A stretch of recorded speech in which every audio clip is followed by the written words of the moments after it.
በፍልሰታ አባታችን ሆይ የሚለውን ጸሎት እስከ መጨረሻው እንዳትጸልዩ። ምን ይለኛል ጠንቋዩ? ኦርቶዶክስ ጋር ሂጂ ይለኛል፣ ጸበል ሂጂ ይለኛል፣ ጴንጤ ጋር እንዳትሄጂ ይለኛል።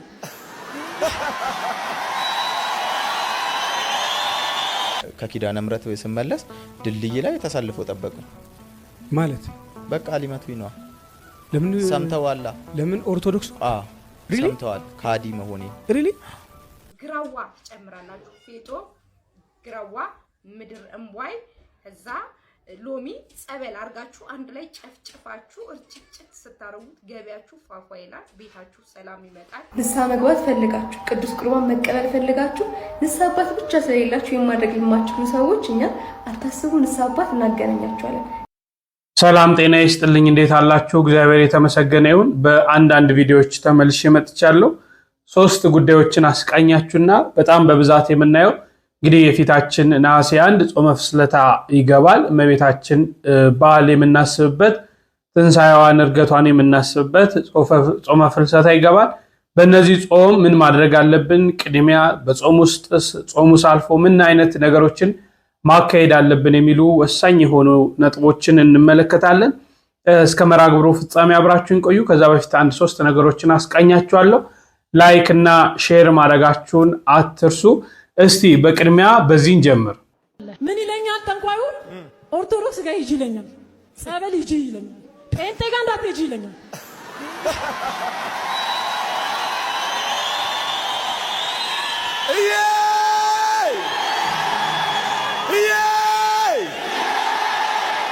ሞጆ ላይ ነው ቁጭ ያለው።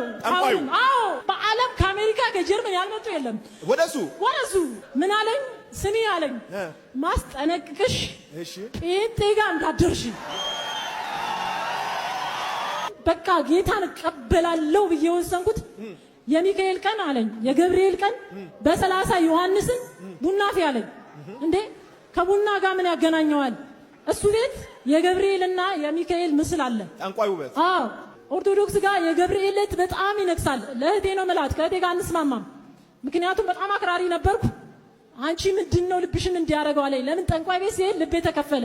እውነተኛ አምላክ ክርስቶስ ነው ብዬ የወሰንኩት ለኔ ብቻ አይደለም፣ ለሁሉ ህዝብ የምናገረው የኔ መናገር ብቻ ሳይሆን እዛ ገብርኤልና ሚካኤል በጣም ይነገሳል፣ በጣም ይከበራል። ጠንቋዩ ቤተክርስቲያንም ሲሄድ በጣም ይደገሳል። እንደተመለከታችሁት ነው። በምስክርነት ሰበብ የሰው ቤተ እምነት ላይ ታርጌት ያደረገ ስድብና ውንጀላን ማቅረብ ወንጀልም ደግሞ በህሊና ደረጃ የዘቀጠና የተዋረደ ስራ ነው። በእርግጥ እነዚህ ግለሰቦች አዳራሽ ውስጥ ሰይጣን ራሱ በተጠና መንገድ ድራማ እየሰራ እንደሚወጣ የታወቀ ነው። አንዳንድ ገጠመኞችን ልንገራችሁ። እነዚሁ ግለሰቦች አዳራሽ ውስጥ ሐሰተኛ ነቢያት አዳራሽ ውስጥ ከዚህ በፊት ሰይጣን ምን ብሎ እንደጮኸ ማለት ነው። አንድ ሰሞን ትዝ ይላችኋል፣ ቃና የሚባል ቴሌቪዥን መጥቶ ሰው ሁሉ ሌላ ቴሌቪዥን ማየት ነውርና ኃጢአት እስኪመስል ድረስ የሁሉም ቤት ቴሌቪዥን ቻናል ወደ ቃና በዞረ ጊዜ እነዚህ ራሳቸውን ነቢያት እያሉ የሚጠሩ ግለሰቦች በቃና ምክንያት ተመልካች ባጡበት ሰሞን ያው ተመልካች ካጡ መባና አስራት የሚሰጣቸው ሰው ማለትም ኢንካማቸው ይቋረጣል። ከዚህ ጋር ተያይዞ ምን አይነት ድራማ ሲሰሩ ነበረ? በዛ ወቅት ላይ ሰይጣን በጉባኤው ላይ ይጮሃል። ማን ስምህን ተናገር ሲባል ሰይጣኑ እኔ ቃና ነኝ እያለ እንዲጮህ ሲያደርጉ ነበረ።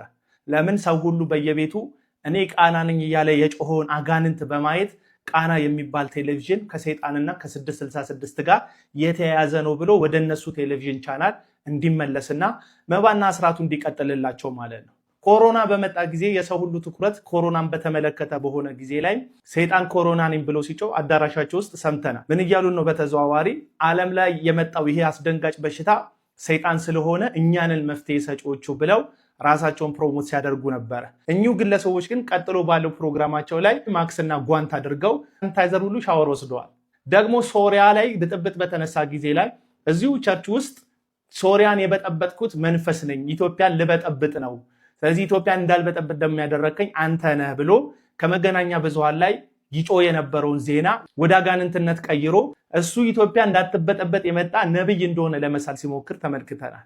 አያችሁ፣ እያንዳንዱ ነገር በእነሱ እጅ መፍትሄ እንደሚያገኝና እነሱ ዋና የመፍትሄ አካልና ማዕከል እንደሆኑ ማሳየት ነው እንጂ ዓላማቸው ልክ ከኦርቶዶክስ ቤተክርስቲያን በማውጣት ሰውን ኢየሱስን እንዲያ የሚያደርጉ ሰዎች አይደሉም።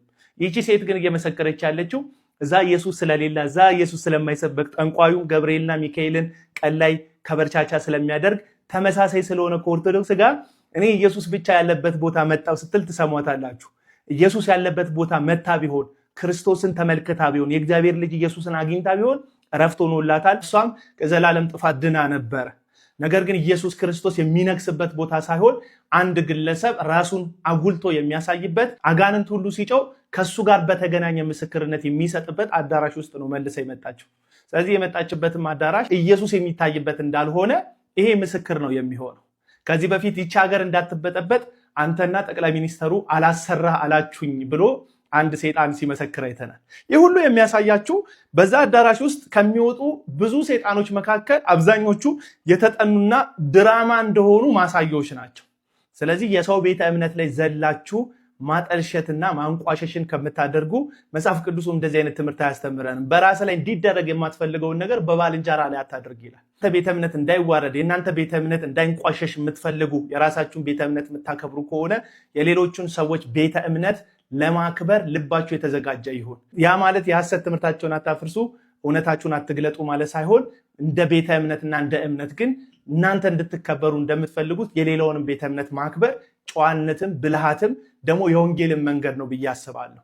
በተለያየ ምስክርነትና በአጋንንት ማስወጣት ሰበብ የሰው ሃይማኖት ላይ የምታደርጉትን ማንቋሸሽና ማጥላላት እጅግ በጣም አጸያፊ እንደሆነ ለመናገር ነው ቪዲዮ የሰራሁት። ይመቻችሁ። አንዳንዴ የሚሰሩ ድራማዎች ያስቃሉ።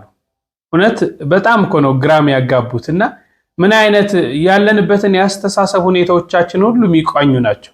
አሁን ይታያቸው ይሄ ጠንቋይ ኦርቶዶክስ ጋር ሂጂ ጴንጤ ቤት እንዲያትሄጂ፣ እንግዲህ ፕሮቴስታንቱ ቤት ከሄድሽ ትድኛለሽ፣ ኦርቶዶክስ ቤት ከሆንሽ ግን አትድኝም የሚሉ ነገሮችን ሚካኤል ገብርኤልና ዮሐንስን ዘክሪ ቡና አፊ ይለኛል። ምን አይነት መጃጃል ዓለም ውስጥ እንዳለን አላውቅም። ሰው የፈለገውን ሃይማኖት መከተል የፈለገውን ሃይማኖት መመስረትም መምራትም ይችላል። ነገር ግን የአንዱን ሃይማኖት እየነካ አይደለም፣ የአንዱን ሃይማኖት እያንቋሸሸ አይደለም። እንግዲህ ፕሮቴስታንቱ ዓለም ኦርቶዶክስ ተዋሕዶን ካልነኩ እኔ እንጀራ ያላቸው ሁሉ አይመስለኝም። እያንዳንዷ በቸርቿ ውስጥ እንደው ይታያችሁ በማርያም በእኛ ኦርቶዶክስ ተዋሕዶ ቤተክርስቲያን አውደ ምህረት ላይ በርካታ አብያተ ክርስቲያናት አሉን። በዚህ በአዲስ አበባ እንኳን ወደ 265 የሚጠጉ አብያተ ክርስቲያናት አሉ። አንድ ቀን ስለ ፕሮቴስታንቱ ዓለም ይነሳል? አስተምሮ ሊነሳ ይችላል እንጂ እንደዚህ ፕሮቴስታንቱ ጋር አይነሳም። ምክንያቱም ልዕልና ያላት ቤተክርስቲያን ናት፣ ክብር ያላት ቤተክርስቲያን ናት፣ አምላኳን የምታውቅ ቤተክርስቲያን ናት። ስለዚህ እንዲህ ያላችሁ የምታጃጅሉ እባካችሁ ከድርጊታችሁ ተቆጠቡ ለማለት ፈልጋለሁ። እንግዲህ እኛ ቤትም ሆነው ደግሞ በርካታ የቢዝነስ ዘዴዎችን የሚያራምዱም አሉ። የገበያና የቤት ውስጥ ሰላም እና ገበያ እንዲያመጣ የሚረጫቸውን ሰርች የላችሁ 1.2 ሚሊዮን ታይቶ ቲክቶክ ዋርኒንግ ሰጠኝ ሰርጆ ብሎ ማለት ነው። ግራዋ ትጨምራላችሁ፣ ፌጦ፣ ግራዋ፣ ምድር እምቧይ ከዛ ሎሚ ጸበል አርጋችሁ አንድ ላይ ጨፍጭፋችሁ እርጭጭት ስታረጉት ገበያችሁ ፏፏ ይላል፣ ቤታችሁ ሰላም ይመጣል። ባሎቻችሁ ተለያይታችሁ ሆነ አልጋ ላይ ቤት ውስጥ ሲገባ ከውጭ ሲመጣ ጭጭት አርጉና ይመቻችሁ። ሰላም እንደምን አላችሁ? በዓለም ዙሪያ የምትገኙ ባለማዕተቦች እንዲሁም የሰው ዘር በሙሉ እንደምን አላችሁ? ሰላማችሁ ብዝት ይበልልኝ። ቪዲዮውን በደንብ አድርጋችሁ ኮፒ ሊንክ አድርጉ፣ አደራ ምንም አትከፍሉበትም። ኮፒ ሊንክ አድርጉ፣ ለብዙዎች ተደራሽ ይሆን። እህታችን እንደሰማችኋት እንግዲህ የባህል ሐኪም ትመስለኛለች። ፌጦ ግራዋ የምድር እምቧይ እያለች ነበርና እኔ ግን ተቃውሞዬ ፈጽሞ ልታገሰው አልችልም። ደጋግሜ ቪዲዮ ልሰራ እችላለሁ። ሰሚ አይኑር አይመለከተኝም። የተወሰኑ ሰዎችን ማዳን አለብኝ። የባህል ሕክምናውን መስራት ትችላለች። እግዚአብሔር የፈጠራቸው እጽዋት አሉ። እነሱን እንድንፈወስባቸው እግዚአብሔር ሰጥቶናል። ይሄን አልቃወምም። ግን በጸበል በጥብጡት በጸበል ጨፍጭፉት የሚባል ይሄን ጥንቁልናን ከቤተ ክርስቲያን ጋር ማጠጋጋት ፈጽሞ ባለማዕተቦች ኦርቶዶክሳውያን ልትቃወሙት ይገባል። ጸበሉ ብቻውን ፈዋሽ ነው፣ ከስጋ ደዌ ይፈውሰናል። ይሄ ምንም አንጠራጠርበትም። ግን ለሰላም ለገበያ እንዲደራላችሁ እንዲህ አጨፍጭፋችሁ ይሄን እጽዋት እንደዚህ አድርጋችሁ ጸበል ጨምራችሁ ይሄ ጥንቁልና ነው። ጥንቁልናን ደግሞ እኔ አልታገስም። እኔ ብዙ ደጋፊ ይኑረው ብዙ የሚንጫጫ እንትን ይኑረው ግሩፕ ይኑረው ተጽዕኖ ፈጣሪ ይሁን አይመለከተኝም። የባህል ሕክምናንና ጸበልን ምን አገናኘው? የኔ እህት አንዳንድ ሰዎች ሳይኮሎጂ ይጠቀማሉ። ሰውን የሚያደነዝዙበት ምንድነው? ይህን ጨምርና ጸበል ጨምረህ ሲሉት ያ ሰው በእምነት ስለሚያደርገው ጸበሉ ይፈውሰዋል። ከዚያ በኋላ እኛ ፈወስንህ እያሉ ይፎክራሉ ማለት ነው። ጠንቋዮች አለ አንድ ትልቅ አባት ነው የነገሩኝ እና ምን ይላሉ? ሳይኮሎጂ ነው ሰውን የሚጠቀምበት ይላሉ። እዚያ ጠንቋይ ቤት ሲሄድ ሰው እና አንተ የኪዳነ ምሕረት ጸበል ሂድ እንደሚድን ያውቃሉ። አንተ ደግሞ የጊዮርጊስ ጸበል ሂድ ይላሉ አሉ ጠንቋዮች ማለት ነው። ከዚያ በኋላ ያ ሰው ሲፈወስ እገሌ ጠንቋይ ሂጄ ስንት ገዳም ለገዳም ዙሪያ ያልተሳካልኝን ኪዳነ ምሕረት ሂድ ብሎኝ ይላል። ይመለካሉ ማለት ነውና ሳይኮሎጂ ነው የሚጠቀሙባቸው። እና እህቴ ጸበል ጨምራችሁ እንደዚህ ጨምራችሁ የምትዩን ነገር አደራ በእግዚአብሔር ስም ነው የምልሽ። እርግጠኛ ነኝ ቪዲዮ ይደርስሻልና እረፊ፣ ስርዓት ያዥ። ጸበል ተጠቀሙ ከሆነ እስማማለሁ።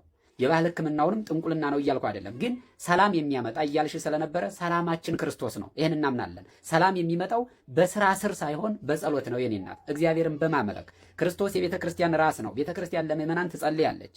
በቤተ ክርስቲያን ጸልየን ክርስቶስ እንደሚሰማን ጸሎታችን ተደራሽ እንደሚሆን እናምናለን። በጸሎት እንፈወሳለን። እና እንደዚህ ሰላም ለማምጣት ገበያ ለማሟሟቅ ባልሽ ሲመጣ እንደዚህ በሰላም የሚባል ነገር ይሄ ፈጽሞ ጥንቁልና ነው። ከጸበል ጋራ ደግሞ አይገናኝም። እንደዚህ አይነት ሰዎችን የምታበረታቱ ሰዎች ስርዓት ያዙ።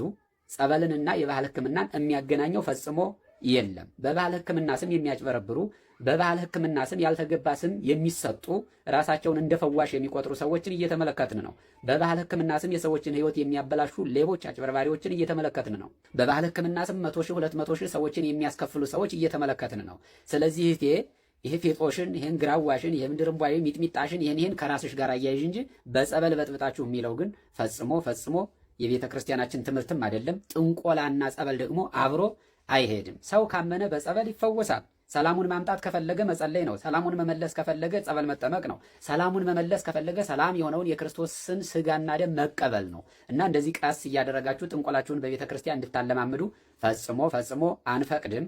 በቅንነት ሊሆን ይችላል የሰራሽው። ሰዎች ተፈውሰው ሊሆን ይችላል። ሰዎች በእምነታቸው ጸበሉን ጨምራችሁ ስታያቸው ተፈውሰው ሊሆን ይችላል። ያንቺ የባህል ሕክምና ለሰዎች ሰርቶላቸው ሊሆን ይችላል። ግን የባህል ሕክምናውን ጎን ለጎን ለራስሽ ስሪ እንጂ ጸበል በጥብጣችሁ ጨፍጭፋችሁ የሚባለው ግን ነውር ነው። በእውነቱ በጣም ነውር ነው። ለሴትዮዋ ሜንሽን አድርጋችሁ አድርሱልኝ፣ ሼርም አድርጉላት። እጅግ ወዳችኋለሁ። እህታችንም እንደዚህ አይነቱ ተግባር ብትቆጠቢ መልካም ነው ላለሁ። በተረፈ የፈለግሽውን መስራት ትችላለሽ። ጸበል በጥብጣችሁ፣ ጸበል ጨፍጭፋችሁ፣ እምነቱን ጨምራችሁ የሚለው ግን ይሄ ለገበያ ለሰላም የሚለው የጥንቁልና ስለሆነ እኛ ክርስቲያኖች ደግሞ ሰላም የሚመጣው በስራ ስር ነው ብለን ስለማናስተምር፣ ገበያ የሚደራው ስራ ስር ስላጨስን ነው ብለን ስለማናስተምር፣ ገበያ እንዲደራል፣ ሰላምህ እንዲመለስ፣ ሚስትህ እንድትወድ ይሄ የጥንቆላ ስራ ስለሆነ ፈጽሞ አይገናኝም ለማለት ነው። በደንብ ጸበልና ስራ ስር፣ ጸበልና ጥንቆላ አይገናኝም። እሺ ጸበል ራሱን ችሎ ፈዋሽ ነው። ራሱን ችሎ አዳኝ ነው። ጸበል ካመንን እምነት ካለን ይደረግልናል ካለን በጸበሉ ራሳችንን ችለን እንፈወሳለን እንጂ ከየሆነ ነገር ጋር ጸበልን በጥብጠ ከየሆነ ስር ጋር ጸበልን እንደዚህ አድርገ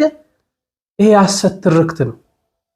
ሰዎች ራሳቸውን ትኩረት ለመሳብና የራሳቸውን ቢዝነስ ዛሬ ማለት ነው እቺ ሃይማኖት ቢዝነስ እያደረጓት ነው። ሁሉም ሃይባይ የጠፋበት ትክክል አይደለም አቁሙ የሚል መሪ የጠፋበት ስለሆነ ማንም እየተነሳ እንደፈለገ ያደርጋል።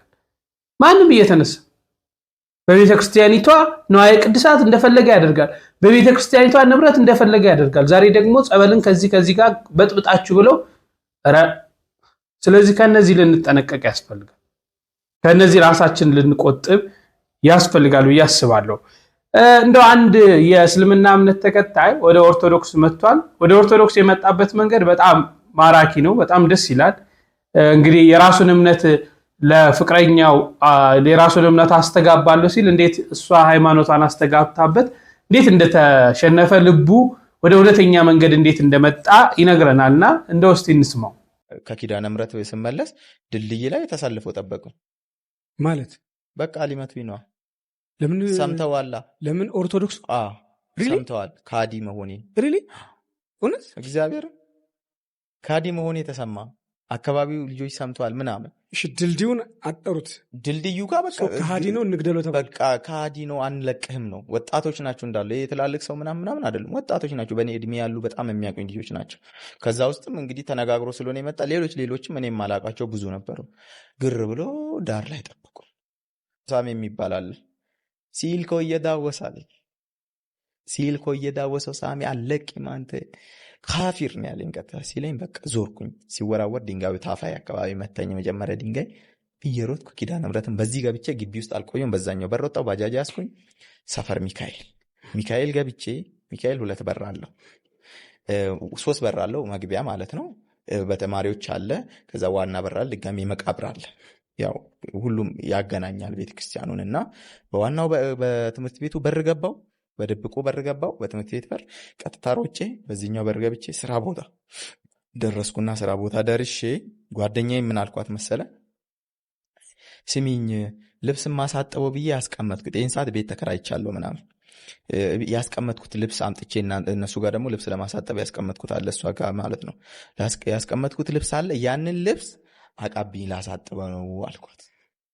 አመጣችና እየተነጫነጨች ምንድን ነው መታት ወስድ ምናምን ፈልጌው ነው ቶሎ በይ ምናምን ብዬ አመጣችው። እየተነጫነጨች የተቀበልኳትና ግራ ቀኝ አየሁ። እሷ እስክትሄድ ጠበቅኩ።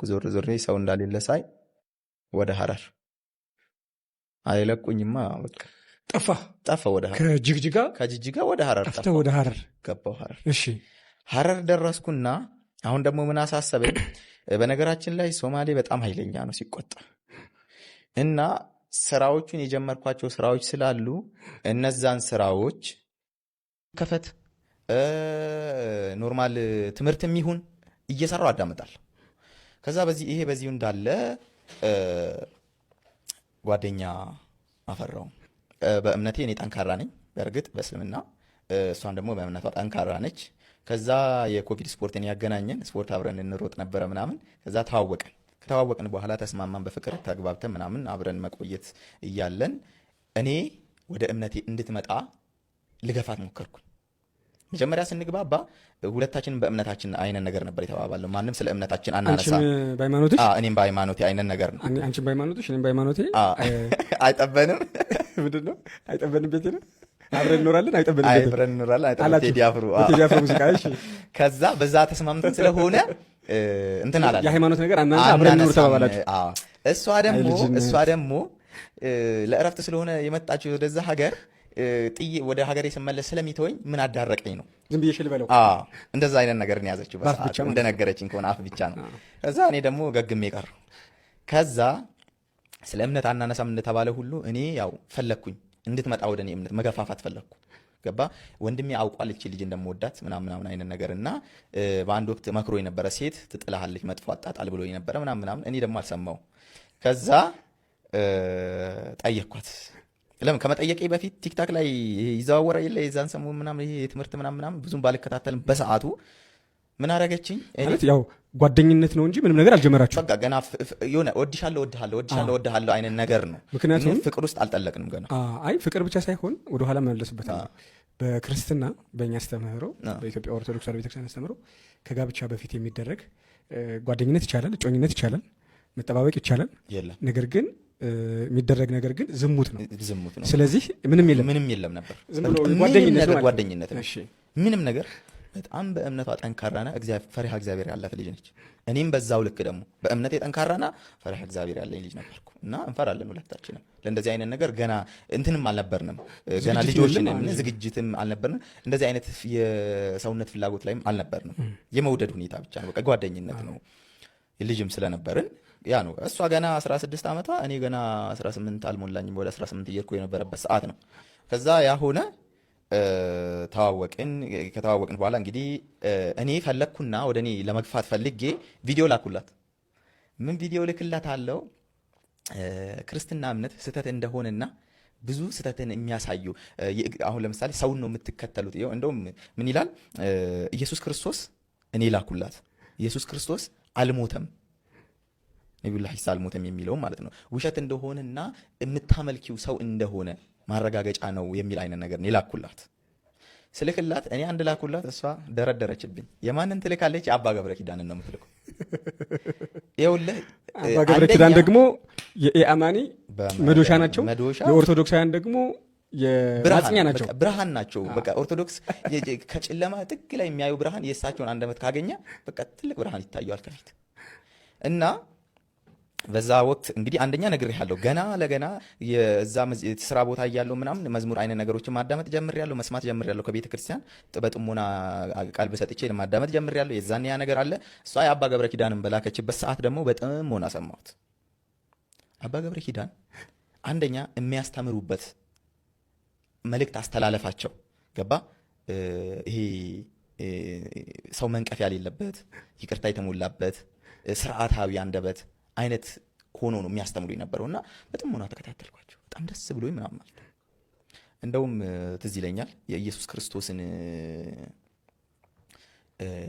ንጽህና አምላክነት ሲያመሳክሩ እና የመብርሃንን አማላጅነት እንዴት እንደሆነ ለይተው ሲያስተምሩ ነው በደንብ ያዳመጥኩት ሁሌ የማይጠፋኝ ማለት ነው እንዴት መሰለ ይመስለኛል በሰዓቱ ከፕሮቴስታንት እምነት ጋር ተያይዞ ነው ያ ነገር እሳቸው ሲያስተምሩ የነበረው ብዙዎች እሱ ነው መንገድ ይላሉ አዎ ነው ይላሉ መልሰው ራሳቸው እሱ ነው መንሰላሉ ወደ በሩ መክፈቻው ይላሉ አዎ ነው እንላለን እኛም እኮ እንላለን አሉ ግን ይሉና ደግሞ የእመብርሃንን ለብቻ ደግሞ ማንነቷንና ምንነቷን ይናገራሉና በቃ በጣም በደስታ አዳምጥ ነበር በሰዓቱ ማለት ነው ከዛ ደጋገመችው ይሄ የምትልክልህ እሷ ነች አዲሲቷ ማለት ጓደኛዬ ነች እቺ ታወቀት ጓደኛዬ ነች እኔ ወደ እስልምና እንድትመጣ በአንድ ቪዲዮ ስለጋበዝኳት እንድትሞክር ስለፈለግ እሷ አንድ የላኩላት ብዙ ላከችልኝ አንተ አንድ ጥይት ስትወረውር እሷ ደግሞ መድፍ ነው ላከችልኝ በድሮም በላይ ላከችው በቃ ከዛ እንደተከታተላችሁት ነው በእውነት በአባ ገብረ ኪዳን ትምህርት ያልተቀየረ የለም እግዚአብሔር የሰጣቸው ጸጋ ማለት ነው እግዚአብሔር የተሰጣቸው ክብር እግዚአብሔር የሰጣቸው ሞገስ ነው ሰዎችን እንዴት ማስረዳት እንዴት ቃሉን ማስተማር እንዳለባቸው የሚያውቁ አባ ገብረ ኪዳን ሲያስተምሩ ብዙዎች ለምን ባይዘው አባ ገብረ ኪዳን ትምህርቶች በዩቲዩብም አይታችሁ ከሆነ በጣም ብዙ ነው ቢያንስ 1 ሰዓት ተኩል 2 ሰዓት ምናምን ግን ያንን ሰዓት ሙሉ ቁጭ ብላችሁ አድምጣችሁ የተማራችሁ ራሱ አይመስላችሁም በቃ ትንሽ ደቂቃ የሆነ ነው የሚመስለውና እግዚአብሔር አንዳንዴ ልዩ ልዩ ስጦታና ልዩ ልዩ ጸጋ ይሰጣል ለኛ አባት የተሰጣቸው ነውና ይሄም ወንድማችን እንግዲህ ብዙ ፈተና ደርሶበታል ወደ ክርስትናው በመምጣቱ ሊደበድቡት ሊገሉት ባይዘው አንድ ኦርቶዶክስ ወደ እስልምና እምነት ቢሄድ እንዲህ ይደረጋል እንዴ የለም እኮ ሰው የፈለገውን እንዳልኳችሁ ማመን ይችላል ለምን ወደ ኦርቶዶክስ ቤተክርስቲያን ሄድክ ብሎ ያንን ለማጥፋት የሚከድበት መንገድ ይሄ ትክክል ነው ብዬ አላስብም ከኛ ከኦርቶዶክስ ቤትም ወጥቶ ወደ እስልምና ከሄደ ለምን ሄድክ ብለን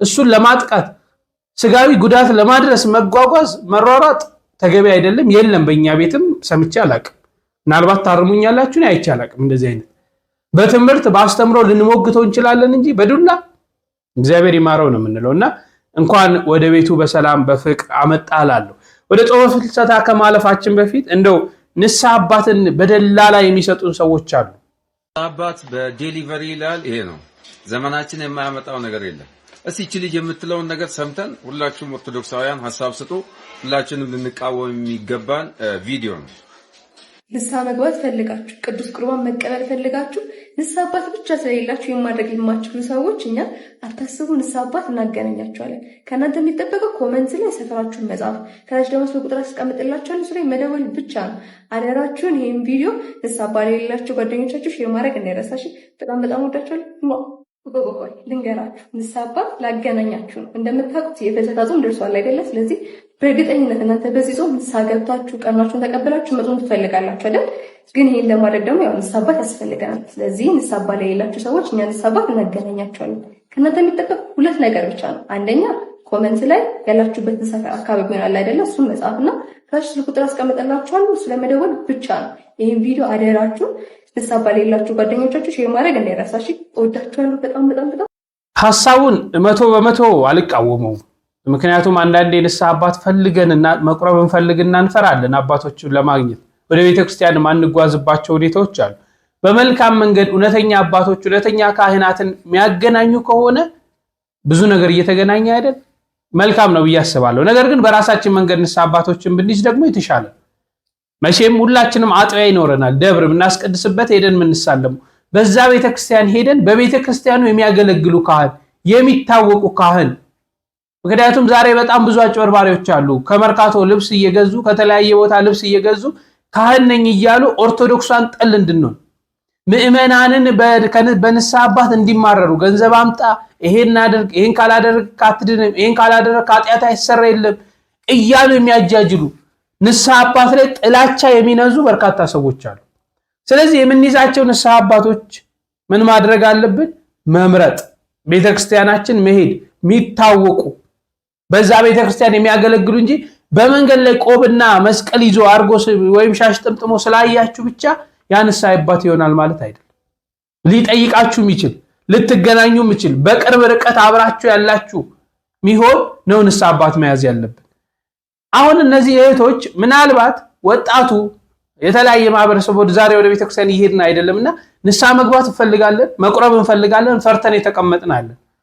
ትክክለኛ አባቶችን ትክክለኛ ቤተክርስቲያኒቱን አባቶች የሚያገናኙ ከሆነ መልካም ነው። ነገር ግን በዚህ ውስጥ የራሳቸውን ስራ የሚሰሩ ከሆነ ደግሞ ከዚህ ልንጠበቅ ያስፈልጋል። ዋናው ግን በራሳችን መንገድ ቤተክርስቲያን ሄደን በመናስቀድስበት በሚቀርበን አብያተ ክርስቲያናት ሄደን የምንይዛቸው ንስሐ አባቶች ወሳኝ ናቸውና በዚህ ቢሆን መልካም ነው ብዬ አስባለሁ። ሐሳብ ስጡበት። ወደ ጾመ ፍልሰታ እንለፍ። በዚህ ጾመ ፍልሰታ ምን አይነት ቻሌንጆችን መጀመር አለብን? ምን ማድረግ አለብን? እንዴት ነው ማሳለፍ ያለብን? ጾም ውስጥስ ምን ማግኘት አለብን? የሚሉ ነገሮችን በደንብ እንማማር። በፍልሰታ አባታችን ሆይ የሚለውን ጸሎት እስከ መጨረሻው እንዳትጸልዩ። እስከ ምንድነው መጸለይ ያለበት እነግራችኋለሁ። በደንብ አድርጋችሁ ስሙኝ። እናም በጾመ ፍልሰታ አባታችን ሆይ የሚለውን ጸሎት እስከ መጨረሻው እንዳትጸልዩ። ሁላችሁንም ግን አይደለም፣ ሁላችሁን አይደለም። ኋላ እነማንን ነው የሚመለከታችሁ ሰዎች እነማን እንደሆናችሁ መጨረሻ ላይ እነግራችኋለሁ። ታዲያ እስከ ምንድነው መጸለይ ያለብን ካላችሁኝ፣ አባታችን ሆይ በሰማያት የምትኖር ስምህ ይቀደስ፣ መንግስትህ ትምጣ፣ ፈቃድህ በሰማይ እንደሆነ እንደዚሁም በምድር ላይ ይሁን፣ የዕለት እንጀራችንንም ስጠን ለዛሬ እስከሚለው ድረስ ነው። ምክንያቱም ከዚህ በኋላ ያለው ቃል ምንድነው የሚለው? በደላችንንም ይቅር በለን የሚል ነው። በደላችንን ይቅር በለን ለማለት ደግሞ በመጀመሪያ የበደሉትን ይቅር ማለት ይገባል። እናንተ ደግሞ ገና ይቅር ያላላችኋቸው ሰዎች በጣም ብዙ ናቸው። ይቅር ያላላችሁ ሰው አለ። ስለዚህ ይቅር ሳትሉ ደግሞ በደላችንን ይቅር በለን ብትሉ ከንቱ ጩኸት ነው። ይቅር ሳይሉ ይቅር መባል የለም። እኔ አይደለሁም ያልሁት፣ መጽሐፍ ቅዱሱን ግለጡና ንቡት። በማርቆስ ወንጌል ምዕራፍ 11 ቁጥር 25 ላይ እንደዚህ ይላል። በደንብ አድርጋችሁ ስሙኝ። በምትጸልዩበት ጊዜ ልብ አድርጉ። በምትጸልዩበት ጊዜ በሰማይ ያለው አባታችሁ በደላችሁን ይቅር እንዲላችሁ በወንድማችሁ ያለውን በደል ይቅር በሉ። እናንተ ግን በደንብ ስሙ፣ እናንተ ግን ይቅር ባትሉ በሰማያት ያለው አባታችሁም በደላችሁን ይቅር አይላችሁም። በደላችሁን ይቅር አይላችሁም፣ ይቅር ካላላችሁ ማለት ነው። ስለዚህ ይቅር ሳትሉ ይቅር በላይ ብትሉ ከንቱ ጩኸት ነው። ስለዚህ በመጀመሪያ የበደላችሁትንም ሰው ይቅር ብላችሁ ነው ይቅር በላይ ማለት የሚገባው ማለት ነው። በዋናነት እኔ አባታችን ሆይን እስከ ወገቡ ጸልዩ ልላችሁ ሳይሆን የፈለኩት በመጀመሪያ ከመጸለያችሁ በፊት ይቅር ያላላችሁትን ሰው ይቅር ብላችሁ ጸልዩ። በመጀመሪያ ይቅርታ ከኛ ይጠበቃል፣ ይቅር ለመባል ማለት ነው። እግዚአብሔር ሁላችንን የሚርዳን። ሁላችሁም ኮሜንት ላይ አምላኬ ሆይ አንተ እርዳኝ እያላችሁ ጻፉ። ቪዲዮ ብዙዎች እንዲማሩበት ሼር እያደረጋችሁ ለብዙዎች አዳርሱት። ፍልሰታን ልንጾም ነው። ፍልሰታን የምንጾሙ ኦርቶዶክሳውያን መጀመሪያ ንስሐ መግባት፣ ሁለተኛ ቂም በቀል መተው፣ ሶስተኛ ስስትን መተው፣ አራተኛ ምቀኝነትን መተው፣ አምስተኛ ፍጹም ሰውን በእኩልነት መውደድ፣ ስድስተኛ እመቤታችን ከነልጇ በፍጹም ፍቅር በፍጹም ይቅርባይነት መውደድ መጾም። ከእህል ብቻ አይደለም፣ ከሐሜት ከሐሜት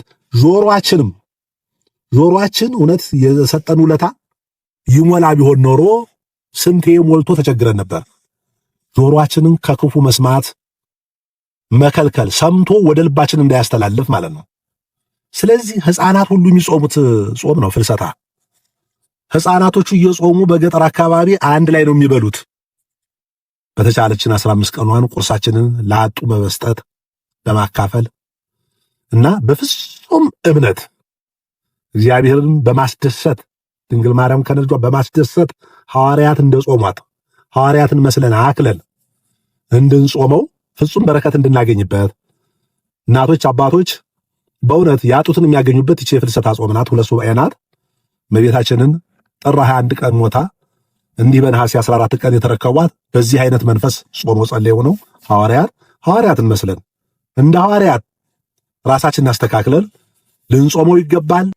ስለዚህ በያላችሁበት ደብር ልቦናችሁን ሰብሰብ አድርጋችሁ ከሐሜት ተቆጠባችሁ ክፉ ከማየትም ተቆጥባችሁ ክፉ ከመስማትም ተቆጥባችሁ ማስቀደስ፣ መጸለይ፣ ሰዓታቱ፣ ስብሐት ነጉ፣ ቅዳሴው፣ ስብከቱ፣ ትርጓሜው፣ ውዳሴ ማርያሙ፣ ቅዳሴ ማርያሙ ሁሉ ነገር 24 ሰዓት ቤተክርስቲያናችን የመላእክትን ምስጋና የመላእክትን ቀለብ የሰው ልጅ በላ የመላእክትን እንጀራ የሰው ልጆች በሉት የተባለው ይሄ ምስጋናው ነውና ካህናቱ 24 ሰዓት ጾሙድ ናቸው። ምእመናኖቻችን በዚህ አይታሙም፣ ያስቀድሳሉ። ይሄ የሚጎልንን ነገር አንዳንድ ጊዜ የሚፈታተንን ነገር መጀመሪያ ከቤተሰባችሁ ይቅር ተባባሉ። ታይቤታችሁ ነው መጀመሪያ ያለባችሁ። ባልና ሚስት፣ ልጆችና እናትና አባት ብችሉ ወደ ጎረቤትም ካልሆነ ግን ቤተሰቦች በአጠቃላይ ይቅር ተባብላችሁ ሰላም ለኪ ደግማችሁ እንድትጀምሩት ጾሙ የሰላም የፍቅር የአንድነት ይሁንልን። እንኳን አደረሰን፣ እንኳን ለኪዳነ ምሕረት አደረሰን፣ እንኳን ለመልካሙ ጾም አደረሰን እያላችሁ ኮሜንት ላይ ጻፉ። እንኳን አደረሰን። ይሄ ጾም እጅግ ያስደስታል። በጾመ ፍልሰታ በማወቅም ይሁን ባለማወቅ የምንሰራቸውን 5 ስህተቶች በዚህ ቪዲዮ እነግራችኋለሁ። እንኳን ለጾመ ፍልሰታ በሰላም በጤና አደረሳችሁ አደረሰን። ጾመ ፍልሰታ የእመቤታችን የቅድስት ድንግል ማርያም ዕረፍቷን፣ ትንሣኤዋን፣ ዕርገቷን እያሰብን ለሐዋርያት የተገለጠች ለእኛም እንድትገለጥልን ሰማያዊ ሀብትን ገንዘብ እንድናደርግ ከአምላካችን ጋር አንድ ለመሆን ብዙ መንፈሳዊ ስራዎችን የምናከናውንባት እጅግ ድንቅ የሆነች ጾም ናት። ሆኖም ግን በዚች የበረከት ጾም እነዚህን 5 ነገሮች በስህተት እንፈጽማለን። አንደኛው የጾሙን መንፈሳዊ ዓላማ ስጋዊ በሚመስል ነገር መረዳት፣ ህሊናችንን ሰብስበን ከስጋዊ ነገር ርቀን በጽሞና ሁነን እግዚአብሔርን መለመን እንደሚገባን ብዙዎቻችን እንረሳዋለን። ይቺ ጾም ከምግብ የምንከለከልባት ብቻ ሳይሆን እግዚአብሔርን የምናመሰግንባት፣ ወደ እግዚአብሔር የምንቀርብባት፣ ራሳችንን የምንመለከትባት እጅግ ድንቅ የሆነች ጾም መሆኗን እንረሳለን። ዓይናችንን ክፉ ከማየት፣ ጆሮአችንን ክፉ ከመስማት፣ በአንደበታችንም ክፉ ከመናገር ተከልክለን ጾሙን በፍቅር ልንጾመው ይገባል። ሁለተኛ፣ ያለ ካህን ፍቃድ በራስ ፍላጎትና ስሜት ብቻ ሱባኤ መግባት፣ የነፍስ አባታቸውን ሳያማክሩ ያላቸውን መንፈሳዊ ብስለት ሳይመዝኑ በራሳቸው ውሳኔ ብቻ ከአቅማቸው በላይ የሚጾሙ ሱባኤ የሚገቡ ብዙ ምዕመናን አሉ።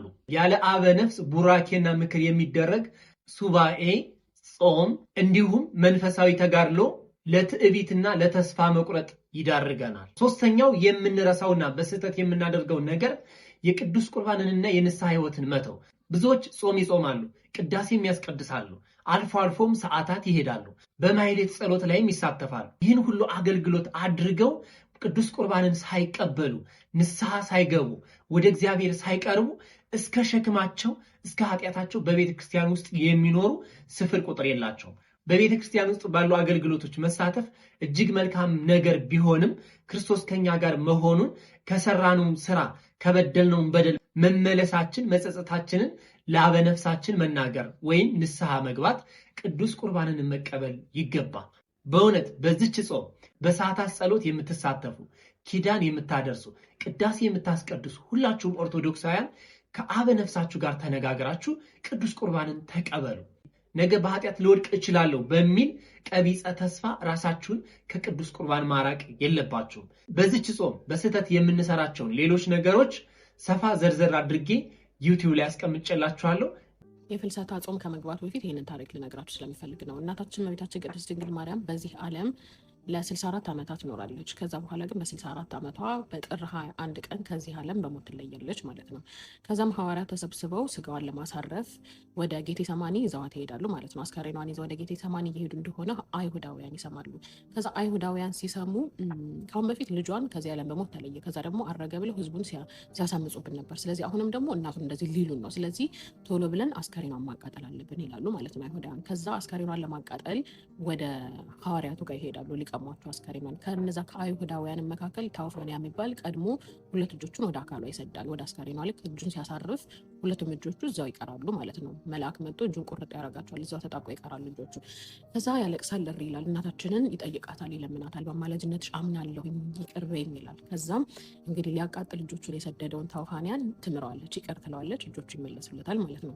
እጆቹ ከተመለሱለት በኋላ ሐዋርያት ግን መቅበር አልቻሉም አካሏ። ምክንያቱም ሌሎች አይሁዳውያንም ተነስተውባቸው ነበር። ስለዚህ ጌታችንና መድኃኒታችን ኢየሱስ ክርስቶስ የእናቱን ስጋ ወደ ሰማይ ይወስዳል ማለት ነው። ስለዚህ ወደ ሰማይ ወስዶ በዕፀ ሕይወት ያሳርፈዋል አካሏን። ከዛ ሐዋርያት በጣም ያዝናሉ። በቃ የእናታችንን ስጋ እንዴት ሳንቀብር እንቀራለን ብለው በጣም ያዝናሉ። ስለዚህም በማዘናቸው ምክንያት በጥር 21 ሞታ በነሐሴ 1 ጀምሮ ሱባኤ ይጀምራሉ። 2 ሱባኤ ይዛሉ። አንዱ ሱባኤ 7 ቀን ነው። ስለዚህ እነሱ 2 ሱባኤ 14 ቀን ይጾማሉ ማለት ነው። ከዛ በ14ኛው ቀን ነሐሴ 14 ላይ ሱባኤያቸው ልክ ባለቀበት ሰዓት ጌታችንና መድኃኒታችን ኢየሱስ ክርስቶስ የእናቱን ስጋ ይሰጣቸዋል የሚቀብሩት ማለት ነው። ከዛ ይሰጣቸውና ይቀብራሉ። በነሐሴ 14 ትቀበራለች። ወደ ጌቴሴማኒ ወስደው ቀበሯት ማለት ነው። ከዛ ግን ሐዋርያት ሲቀብሩ ከሐዋርያት መካከል ቶማስ አብሯቸው አልነበረም። ለተልእኮ ወደ ህንድ ሄዶ ነበረ እና አልነበረም፣ ቀብሯ ላይ አልተገኘም። ከዛ በነሐሴ 14 ተቀበረች። በነሐሴ 16 ቶማስ ተልእኮን አጠናቆ ከህንድ ሀገር ሲመለስ በደመና ተጭኖ እናታችን በቤታችን ቅድስት ድንግል ማርያምን እርገቷን ያያል፣ ስታርግ ያያታል። ከዛ በጣም ያዝናል፣ በጣም ይከፋል። ከአሁን በፊት የልጅሽን ትንሣኤ ሳላይ ቀረሁ፣ አሁን ደግሞ ያንቺንም ደግሞ እንዲሁ አመለጠኝ፣ ሳልገኝ ቀረሁኝ ብሎ በጣም ሲያዝን፣ አትዘን ቶማስ፣ አንተ ብቻ ነህ እርገቴን ያየህ፣ ማንም እርገቴን አላየም ትለዋለች ማለት ነው። ከዛ ይሄንን እኮ ግን ታዲያ አያምኑኝም ይላታል። እንዲያምኑ ለማስታወሻነት እንዲሆን ብላ ሰበኗን ትሰጠዋለች። ሰበኗን ማለት ተገንዛበት ከነበረው ከመግነዟ ጨርቅ ማለት ነው። ይህንንም በማስታወሻነት ነው እንግዲህ ዲያቆናቱ ልክ አሁን ቤተክርስቲያን ዲያቆናቱ ከመስቀሉ ስር መቀነት ወይም ደግሞ ጨርቅ ከመስቀሉ ስር የሚደረገው ያንን ሰበኗን በማስታወስ ነው። በሱ ታሳቢነት ነው ዲያቆናት ከመስቀሉ ስር ሰበን የሚይዙት ወይም ደግሞ ከስር የሚደረገው ጨርቅ ለዛ ተምሳሌትነት ነው። ኤኒዌይስ ይሄድና ተመልሶ ሐዋርያቱን የእናታችን የእመቤታችን ነገር እንዴት ሆነ ይላቸዋል፣ ነገሩን ለመጀመር። ከዛ ይነግሩታል እንደቀበሯት በነሐሴ 14 ተቀበረ ሲሉት ሞት በጥር መቃብር በነሐሴ እንዴት ይሆናል አላቸው። ከዛ አንተ ድሮም ቢሆን ቶማስ ድሮም ቢሆን እንተና ትጠራጠራለህ ምናምን ይለዋል ማለት ነው ቅዱስ ጴጥሮስ። ስለዚህ ና ሂድና መቃብሯ ላይ ወስደን እናሳያለን፣ አንተ ተጠራጥረ ሌላውንም ሰው እንድታጠራጥር አንፈልግም ብሎ ወስዶ መቃብሯ ጋር ልክ መቃብሯን ከፍቶ ሊያሳየው ሲል መቃብሯ ባዶ ነው፣ የለም ማለት ነው። ከዛ ይደነግጣሉ። ምንድን ነው እንዴት ሆነ ሲሉ እኔስ እርገቷን አይቻለሁ አታምኑኝም ብዬ ነው እንጂ ብሎ ሰበኗን የሰጠችውን ሰበን ያሳያቸዋል ማለት ነው። ከዛ እርገቷን ቶማስ ብቻ እንዳየ ሲያውቁ በሚቀጥለው ዓመት እንደገና በነሐሴ 1 ጀምሮ ሱባኤ ይገባሉ፣ እርገቷን እንዲገልጥላቸው እግዚአብሔር ማለት ነው። እኛም እርገቷን እንድናይ ፍቀድልን ብለው እንደገና ሱባኤ ይገባሉ። ሱባኤ ገብተው ከነሐሴ 1 ጀምሮ እስከ 16 ከዛ በነሐሴ 16 ጌታችንና መድኃኒታችን ኢየሱስ ክርስቶስ ሐዋርያቱን በሙሉ ይወስድና በመንግስተ ሰማያት እናታችን እንዳረገች ከእሱ ቀኝ እንደተቀመጠች በዙፋኗ ላይ ቁጭ ብላ ያሳያቸዋል። ያንን ብቻ ሳይሆን እራሱ ቀድሶ ያቆርባቸዋል ማለት ነው። ራሱ ቀድሶ አቁርቧቸው ለእመቤታችንም በዚህ ቀን ስጋ ደሙን የሚቀበል ሰው ኃጢአቱን እምርለታለሁኝ፣ ኃጢአቱ ይሰረይለታል። ያ ብቻ ሳይሆን ይህን ቀን አስቦ ላከበረ ለዘከረ ረድኤትሽን በረከትሽን ያገኛል ብሎ ቃል ይገባላታል። ሐዋርያቱም ተደስተው ከጌታችንና ከመድኃኒታችን ኢየሱስ ክርስቶስ ስጋ ደግሞ ተቀብለው ይመለሳሉ ማለት ነው። ስለዛ በዛ ምክንያት ነው እኛ በየዓመቱ ልክ ከነሐሴ 1 እስከ 16 ሱባኤ የምንገባው። ከነሐሴ 1 እስከ 16 ከሰባቱ አጽዋማት አንዱ ተጉኖ ቤተክርስቲያናችን አዛ እንድንጾም ያረገችን ማለት ነው። እና ይህንን የሱባኤ ወቅት ግን እንዴት ነው ማሳለፍ ያለብን የሚለውን ደግሞ ልነግራችሁ ነው። እንግዲህ ሐዋርያት ያገኙትን በረከት እንዴት በቀጥታ ከፈጣሪ ጋር የጠየቁት እንዴት ሲመልስላቸው እንደነበረ አይተናል። ስለዚህ እኛም በዚህ ከ16ቷን ቀን ፍልሰት ማለት እንግዲህ መፍለስ ነው አይደለ? እኛም ከኃጢአት እንድንፈልስ በቃ እግዚአብሔርን አንድ እርምጃ እንድንቀርበው ማድረግ የምንችልበት ወቅት ስለሆነ ማለት ነው።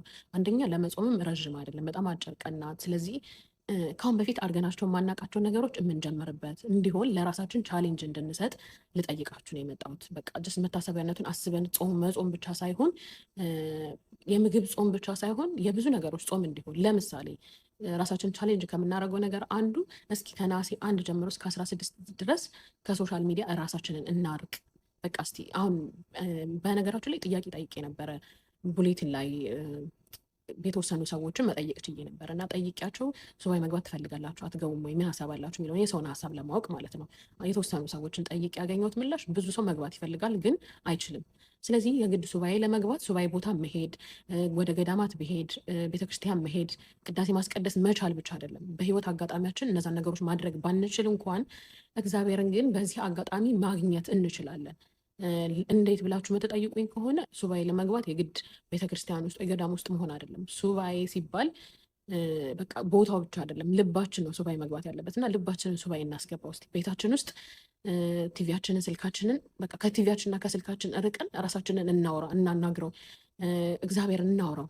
በቃ እስቲ ራሳችንን ለ16 ቀን ራሳችንን ቻሌንጅ እናድርገው።